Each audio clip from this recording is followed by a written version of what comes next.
Halo, selamat pagi guys. Selamat pagi semuanya. Hari ini saya coba untuk bercerita pengalaman saya waktu saya masih kuliah, kurang lebih tahun 1982, tepatnya bulan September. Saya punya kakak yang tinggal di Nusa Lembongan sebagai dokter. Dia adalah kepala puskesmas di sana. Hari ini saya coba, waktu itu ingin menengok kakak ke Nusa Lembongan. Singkat cerita, saya lewat Sanur. Sampai di Sanur saya naik perahu menuju ke Nusa Lembongan. Ada kurang lebih 15 orang di dalam perahu penumpang itu, lalu berangkat menyusuri pantai Sanur menuju ke Lembongan. Dalam tengah perjalanan, ombak besar menghadang sehingga perahu terombang-ambing. Semua cemas dalam perahu. Air masuk ke dalam perahu sampai bingung bendeganya. Dia keluarkan itu, air ke dalam, keluar, masuk dalam jukung, lalu dikeluarkan lagi, masuk airnya gitu. Saya juga panik waktu itu, tapi sana banyak orang. Saya coba untuk menenangkan diri dan memohon kepada Ida Sang Yang Dewasa. Saya mohon, saya ingat waktu itu kakek bilang yang menguasai lautan adalah Dewa Baruna. Lalu saya mohon kepada Dewa Baruna dalam batin menepuk air 3 kali agar air itu tenang, air laut jadi tenang, agar tidak ada ombak. Itu permohonan saya. Percaya atau tidak, beberapa saat kemudian air itu jadi tenang kembali. Akhirnya kami melanjutkan perjalanan terus sampai di Jenggot Batu. Saya karena pertama kali di sana, saya tanya-tanya. Lalu dikasih tahu rumahnya ada Pak Dokter. Kebetulan puskesmas itu dekat sana, dengan berjajar dengan rumah dinas, sebelahnya kuburan, ada jalan setapak, di jalan lebar, gang, menuju rumah itu gang, lalu ketemu jalan lebar, tapi masih tanah gitu, tanah. Lalu saya bilang sama orang sana, kakak saya kerja sini, puskesmas sana, namanya Dr. Suryaya. Lalu saya tinggal di sana, ketemu sama kakak, kok berani sini sendirian? Ya Pak, Kak, saya main-main sini. Oh ya, silakan, kakak bilang. Lalu saya tinggal sana. Ipar saya juga, kakak ipar saya juga senang melihat saya datang. Lalu dia ngobrol-ngobrol sebentar. Sini kakak tinggal. Ini rumah dinas kakak, ini puskesmas setelahnya cukup berat. Kakak cerita, saya udah sama kakak udah bagus, satu minum-minum. Lalu saya kenalan sama wakil puskesmas Pak Nyoman namanya, lupa namanya Pak Nyoman, namanya lupa saya. Pak Nyoman itu ngajak saya keliling.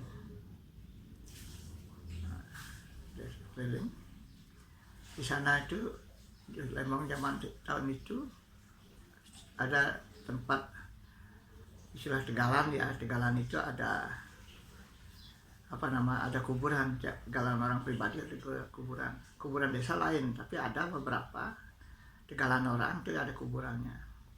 Tanahnya tandus kering. Saya lihat ada sapi agak kurus gitu. Lalu saya naik ke selatan gitu. Saya rasa ke selatan itu dari rumah selatan. Ketemu sama orang yang membuat pura di bawah tanah itu. Tapi saya lupa namanya, orang tua itu masih hidup. Dia seorang dalang. Menurut dia, dialah yang membuat pura di dalam tanah itu. Jadi menurut informasinya, dia yang menciptakan pura itu dengan alam gaib. Ada pura itu masuk ke lubang, kita masuk ke lubang, tapi saya nggak masuk. Saya nggak berani masuk. Seperti itu, saya cerita itu aja. Oke dah, saya mohon saya keliling kakek itu mengiyakan. Saya Cina, ya bisa jalan sama Pak Nyoman lagi. Keliling itu semua, terus ke Nusa Lembongan dan Nusa Ceningannya kelihatan itu. Saya Ceningan, kita kan Nusa Lembongan. Lalu di pinggir pantai itu kita jalan-jalan ke karang segala macam, terus melingkar ke utara, sampai utara ketemu sama ini juga makam seorang muslim, katanya tokoh muslim yang ada di sana, yang dikuburkan di sana. Ya kuburan keramat lah gitu. Semua dibilang Pak Nyoman ini keramat, semua serem-serem lah Pak Nyoman bilang ini. Saya dengerin aja gitu Pak Nyoman cerita. Sampai akhirnya lewat ke rumahnya Pak Tarsin, Pan Tarsin itu yang satu-satunya punya homestay di sana. Mampir pada enggak, saya keliling aja sama itu Pan Tarsin namanya. Lalu saya pulang. Pas itu kalau tidak salah malam Jumat itu, hari Jumat itu, malam sorenya saya sudah ingin jalan-jalan ke pantai gitu. Lalu saya keluar sendirian ke pantai. Waktu itu kurang lebih sekitar jam 5 sore lah itu. Ke pantai, lihat hotel Balibet dari pantai. Karena itu pantainya menjorok ke Sanur gitu, di belakang puskesmas. Nah, saya ke pantai, sampai di pantai, saya ngediam sampai sore gitu. Sampai orang Bali bilang itu sarungo gitu, artinya antara malam dan petang. Jadi kelihatan orang itu samar-samar kalau tidak orang. Lalu saya lihat orang-orang mesegah itu di pantai itu, orang beberapa orang lihat saya, dia lari gitu. Ya, mungkin saya dikira siapa, mungkin orang kalau pas hari Jumat itu orang tidak berani ke pantai, jarang orang berani ke pantai, dia sepi pantainya itu. Tapi saya di pantai nggak coba enjoy aja gitu. Ya, saya lihat orang tuh, lalu dia kan segah tuh, jadi maturan di pantai itu segah, oleh saya lari dia gitu. Lihat saya, orang pikir mungkin siapa itu, atau ada orang di sana gitu, jauh dia jalannya dari sepi pantai. Tapi saya cuek aja gitu, saya nggak merhatiin mikir apa. Selang beberapa saat tiba-tiba depan saya ada turis cantik-cantik pakai bikini lewat di depan saya. Dan itu hello saya gitu, dia bilang hello. Saya orang Bali harus ramah dengan turis, halo gitu. Dia juga bilang hello gitu, juga orang cewek itu lewat depan saya tidak merhatikan, coba saya tidak perhatikan sih, boleh 3 orang, cewek semua. Lalu pas sebentar saya lihat sudah hilang gitu, boleh itu depan saya lewat, itu hilang dia setelah lewat melewati saya. Kebetulan tempat saya duduk tuh di belakang puskesmas, sebelahnya itu adalah kuburan, sebelah kiri saya di kuburan yang menjorok ke laut, itulah kuburan di sananya. Jadi selatannya lagi itu batu karang gitu. Pikiran saya ada ini boleh tahun itu, pikiran saya mungkin dia tuh mau ngisep ganja itu gitu. Tahun itu kan masih ganja, masih belum ada ekstasi ganja, mungkin dia ngisep ganja. Itu sekarang tuh nyari tempat biar nggak ketahuan gitu pikiran saya. Pikiran saya, artikel sosial bilang mungkin itulah pikiran saya waktu itu. Tidak ada pikiran jorok, tidak ada, walaupun saya lihat tuh, saya masih muda, masih bujang, tapi tidak pikiran jorok, tidak ada. Pikiran saya lah mungkin dia pakai ganja itu, boleh. Akhirnya saya mau pulang ngambil senter gitu, tak cari bolehnya sana, pulang ngambil senter gitu. Pas mau jalan pulang, masuk lewat gang, nyari gang itu ya, tidak ketemu gangnya, kabut semua itu. Loh, kok kabut, tidak kelihatan udah.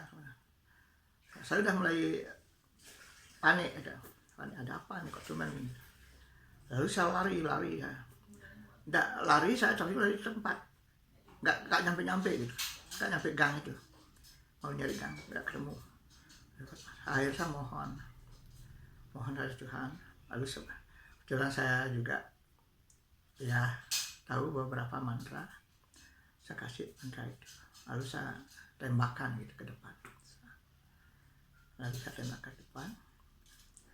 Saya dengar pas saya dengar itu ada suara besar kayak babi, wah gedebuk gitu, kayak orang jatuh, wah kayak gedebuk gitu, wah itu lari. Setelah saya dengar suara itu gedebuk itu kayak orang jatuh, setelah saya itu kan, lalu gue dia pergi, lalu saya lihat jalan baru saya lihat, lalu saya jalan pelan-pelan, lalu megang itu sampai ke rumah. Sampai di rumah, akhirnya ada itu ipar saya punya paman, kebetulan dia juga nginep di sana, suami istri. Yang istri itu udah tua juga, saya bilang, yang istri itu nyapa saya, Tut kok berani? Hihihi, gitu dia ketawa, kok berani malam-malam di sana itu. Nah keluar, ya iseng-iseng aja, mana kaknya? Misalnya itu, saya bilang, maksudnya saya tanya suami, mana kaknya? Oh itu, ya, keluar kaknya. Mereka melalui lihat gini dulu, ya ambil senter, ada apa tuh? Nggak ada senter, saya ambil senter ke sini. Ya ajak ke pantai, oh ya dia ambil senter, lalu saya ajak pantai, lalu jalan. Ada apa tuh? Sambil jalan saja menuju ke pantai. Saya bilang tadi saya lihat tuh boleh di sini, tapi hilang ya, mungkin dia di sana, yuk kita cana yuk, biar ada aja sama senter. Sampai lewat kuburan tuh. Lewat kuburan lalu tukaran menjorok tukaran, senter ada sama sekali tidak ada bule gitu. Akhirnya saya balik lagi. Saya bilang tuh saya duduk lagi di sana sama bapak. Ini udah malam, udah kita jam. Habis kita sama bapaknya paling takut dia kita pulang tuh, ya pulang, akhirnya pulang, ayah pulang. Kan tidur saya malam itu tidur. Setelah itu malamnya itu tidur jam 9 saya tidur, tiba-tiba saya mimpi dalam mimpi saya itu saya mau dibunuh orang banyak dari sana. Wah ini orang ini bunuh aja, entah pas banget saya mau dibunuh gitu. Saya lari kejar sama banyak orang, akhirnya saya lari. Kakek saya yang almarhum, saya nggak kenal lah kakek saya, tahu di foto aja. Kakek saya yang almarhum yang di foto itu, bak saya diambil, saya disembunyiin di bawah kasur gitu. Sini cuk, sini di kakek aja. Akhirnya sembunyiin saya bawah kasur. Nggak ketemu orang itu, nggak ketemu saya. Itu akhirnya hilang orang itu. Saya kan karena di dalam kasur ditaruh sama kakek kan nggak bisa nafas gitu. Lalu saya bangun, kakek bangun, setelah bangun, berusaha bangun, tiba-tiba baru bangun mimpi rupanya. Itu mimpi gitu. Bangun saya berusaha lihat jam 1:30 itu, 1 malam. Akhirnya saya ambil dan saya dengar raungan anjing di luar di depan puskesmas, di kuburan. Raung anjingnya, seram sekali. Saya waktu itu masih muda, darah muda, masih bergejolak, jadi ya takut. Saya ada coba bisa ambil bawang merah, tak ingin tapak darah di sini, datang ambil garam, saya bawa keluar, pada itu anjingnya saya kejar itu sampai kuburan. Gaduh ini, anjing-anjing banyak tuh saya kejar, saya lempari sampai lari ke kuburan dia, sebelah selatan rumah itu. Setelah itu kakak bangun, yang Cet, bangun, jangan gitu. Ini rumah orang ya. Biasa itu anjing gitu. Ayo tidur lagi gitu. Kakak saya manggil, nggak enak sama kakak, bang, mau sama tidur. Tapi saya masih penasaran itu. Saya penasaran dengan kejadian malam itu. Akhirnya setelah itu saya bilang sama kakak, oh gitu ya, biasa sih itu, tenang aja, jangan gitu, biarin aja gitu. Kakak biasa hal itu. Lalu saya tidur. Esokan harinya saya penasaran, saya cari Pak Nyoman. Pak Nyoman ada apa? Ayo kita ke sana ke rumah Pak Tarsian yuk, kan dia punya homestay ya. Lalu pagi-pagi itu saya ke sana ke rumah Pak Tarsian. Hanya satu dia punya homestay sana. Terus saya tanya, Po, punya tamu po? Enggak ada tamu. Gimana? Enggak, tadi malam saya gini saya bilang gitu. Ada satu. Waduh, syukur selamat gitu. Kalau gitu gitu. Ya karena itu artinya sejenis orang-orang demit gitulah, siluman gitu, yang jaga pulau ini gitu. Kalau yang jahat pasti akan celaka gitu. Mungkin patut tak jahat mungkin. Ya saya bisa lihat ada tuh bule itu 3 orang tapi menghilang setelah itu. Pikir saya ya pakai ganja gitu. Nggak ada tamu sama itulah modelnya kalau sini gitu. Dia bilang Pantarsin yang dapat Kalpataru itu Pantarsin gitu. Dia bilang ada tapi gitu, kadang-kadang kita ditawarin dah itu pas kebetulan ada orang berani keluar di pantai, keluar gitu. Bisa ditawarin dukungannya ke dalam dukungan itu dia bilang Pantarsin. Ada dukungan gitu, menawarkan pada kita, lalu kita masuk udah naik, itu bisa ditenggelam, kita mati gitu. Ngeri itu gitu. Oh gitu Pak, oh, ya itu syukur selamat ya bersyukur. Maka sampai itu saya merasa ada pengalaman gaib lah, tapi syukur saya selamat. Banyak sih cerita saya yang melalui jalur ini ya lah. Saya kebetulan pertama kali ini cerita di videokan. Itu cerita langsung dari saya, pengalaman pribadi saya. Syukur saya selamat. Sekian cerita saya. Mudah-mudahan yang mendengar bisa menarik pengalaman ini, yang baiknya diambil, yang buruknya dibuang. Sukses. Om Santi Santi.